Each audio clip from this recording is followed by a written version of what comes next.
Your Excellencies, ladies and Your Excellencies, distinguished delegates, ladies and gentlemen, it's an honor to be here today to share my personal story and advocates for the right for families of kids with disabilities. My name is Dr. Roqayah Ajaj, and I have a retinitis pigmentosa, a condition that causes my vision to deteriorate over time. My journey started when my parents and my teachers realized that I have a vision problem in first grade. I could only read large text and the tab of my home. I could only read large bolded text and struggle to see from a distance or at night. My parents spent years seeking a cure for my vision, taking me to every specialist that they have heard of, hoping that one day I will be able to see normally. Throughout my education, I was the only student who was blind. School materials were not accessible. I could only read textbooks on the roof of my home using the morning sunlight. My sisters helped me as much as they could by reading out loud, describing visuals, and describing graphics for me. Some teachers assumed that I couldn't learn. One even told my sister that Roqayah is not educatable, and it is best for her to not attend school. My sister stood out to me, explaining that I did not need exclusion, I need accommodation to thrive. Her belief in me gave me the confidence to continue, and my family's high hopes inspire me to keep going. With the support of my family, I was able to overcome the obstacles that I faced in K-12 education. When I graduated from high school, local universities did not accept students who are blind. I asked my late father if he would support me attending schools in different cities. He said, "You know what's best for you, and I trust you. It's best for you. I know that you can do it." The support of my family and the opportunities provided by my government enabled me to complete higher education in an inclusive environment. The Saudi scholarship program allowed me to study abroad, to learn English, and to eventually complete my PhD program.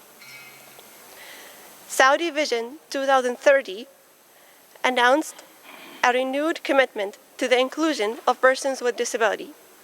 The plan emphasizes equal opportunities and accessibilities for all. Faithful implementation of this policy will allow people like me to not be left behind.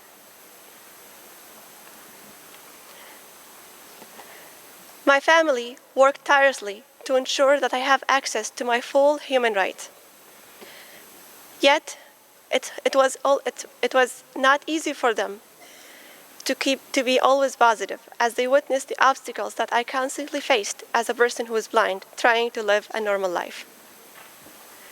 The Saudi government recognizes these obstacles and has announced a new policy anti-discrimination laws to protect the rights of persons with disabilities, ensuring equal access to all areas of life, including education, employment, healthcare, and public services. There also has been a movement in recognizing the importance of awareness campaign and training programs to promote understanding, acceptance, and accessibilities for all. Society as a whole is taking care of raising awareness and advocating for families of people with disabilities. So it's no longer up to the family alone to advocate for inclusion.